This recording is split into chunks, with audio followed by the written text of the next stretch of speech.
Hello tankers and tankettes, welcome to a World of Tanks viewer replay, and today it's a Pz.III game courtesy of AA Man here. Now I've chosen something that's quite short and sweet to try and ease myself back into the regular process of video making because although I've done a bit of streaming over the last couple of days, in terms of putting videos together it's been a bit irregular. So I decided that I would pick something out that I saw at Bovington because they do have a Pz.III running around the place.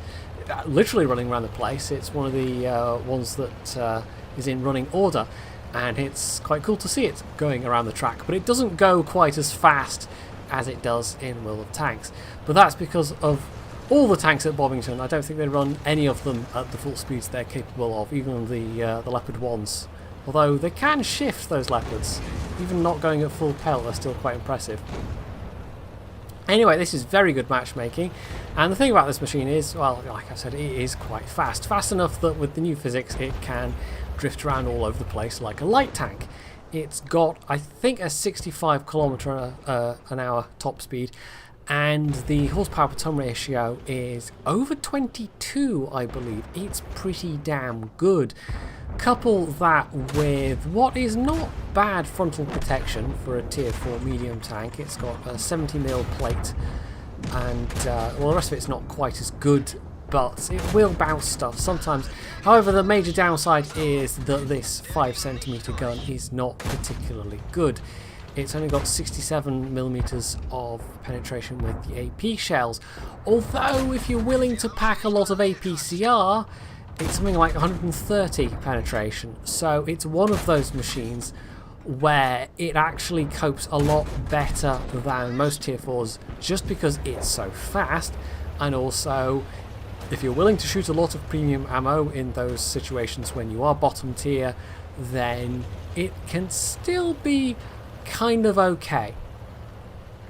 The talking of speed, he's using it to advance up here, and well, that's the side of a Matilda, but he doesn't stop to take advantage of that. Instead, he'd rather clear out this Pz.III, or however you say it. I've not settled on I've got no idea what the correct pronunciation is, so I either kind of mangle it by going stvts or trying what I did just then, and I've got no idea what's correct.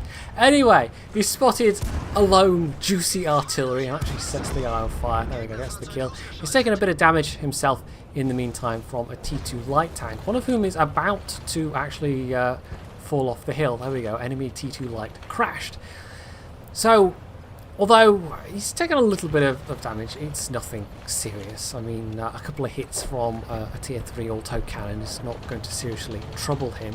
However, it is seriously troubling that Covenanter. The question is, can he get there in time to save the Covenanter?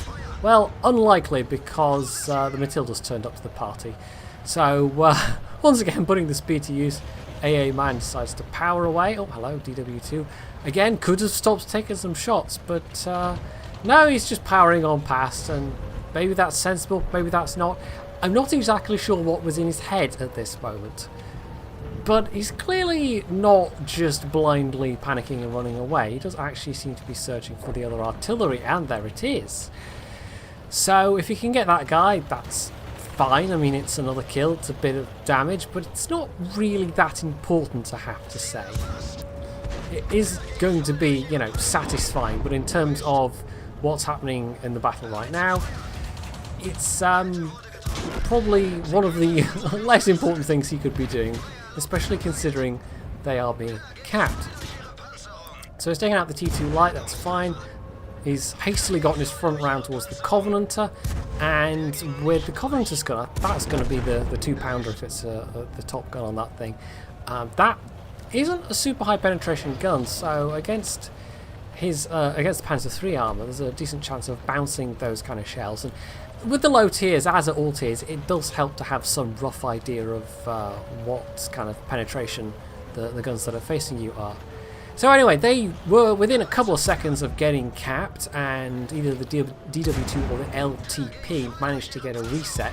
and that has given AA Man the time to come in round behind these guys. However, the T28 with a very nasty gun has managed to land a hit there. He's got to be a little bit careful here. If that's the 57mm gun, then it's one to be wary of, and it is the 57mm. Anyway, so the Pz.I C is down, T28 is down, unfortunately so is the LTP. That just leaves AA Man and this DW2, who is not going to have turned out to have done a lot in this game. He's got like 17 damage or something like that. That was 8 kills, by the way, but of course, beyond getting a top gun for 6 kills, below tier 5 you don't get any of the epic medals. To get things like Radley Walters and Pools and all that, you have to be tier 5 and above, and I think the exception is a Kolobanov's medal, but of course he's not in the offing here because it's 2 versus 2. So trying to side scrape here, which it's not really. I mean, he's only got like 30mm of side armor, and I'm pleased to see he's grasped the principles of side scraping, but against a lot of tier 3s, 30mm of side armor is not really going to cut it, but it might be useful sometimes.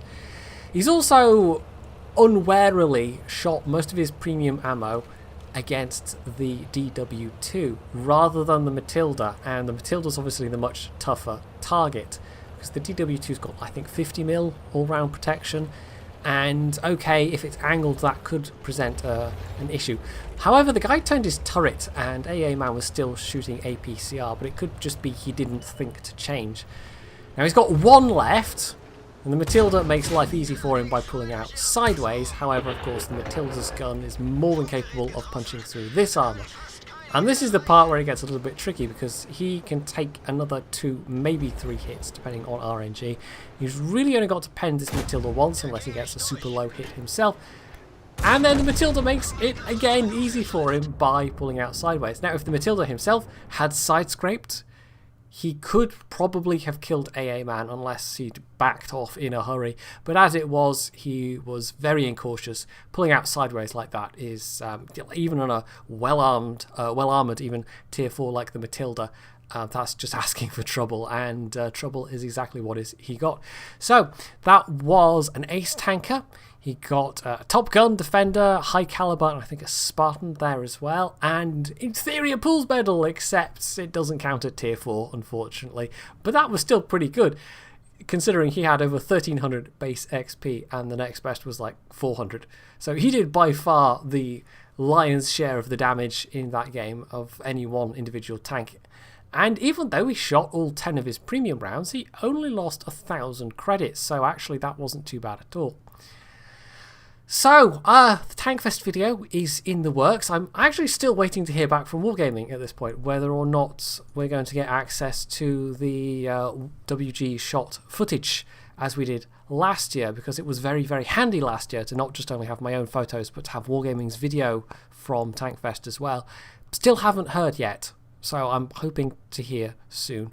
But yeah, otherwise I've got a premium ship preview for warships on the way, and we're going to have a supporter spotlight coming up very shortly as well, alongside a preview or a look at an upcoming game which I've been given a Steam key for, and it involves spaceships and blowing things up with the spaceships, and you'll just have to see what that is.